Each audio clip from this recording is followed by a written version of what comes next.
اگر ذہنی اور دلی طمانینت چاہتے ہو تو اللہ عز و جل کی مرضی پر راضی ہو جاؤ۔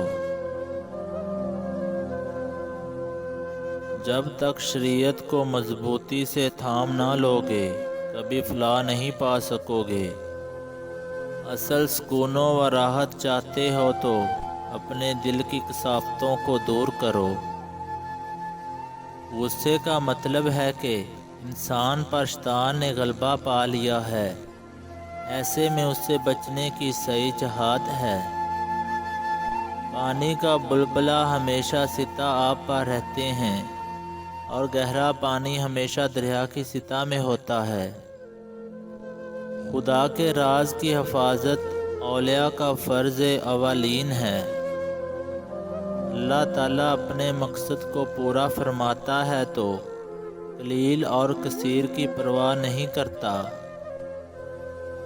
مخالفت کے باوجود بھی حق کا ساتھ نہ چھوڑیں۔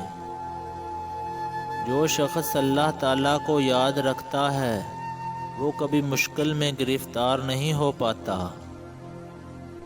اگر مرد عورت کے سامنے حسن و اخلاق اور عزت سے پیش آئے تو عورت اس مرد کو پسند کرنے لگتی ہے۔ اگر علم و عقل و شعور کی طرح اچھی پوشاک ہو تو نفس چغلی، شرارت اور دیگر برے کاموں کی طرف مائل ہو جاتا ہے۔ جب کسی انسان کے ساتھ خدا کا فضل و کرم ہوتا ہے تو وہ نادر اور نایاب بن جاتا ہے۔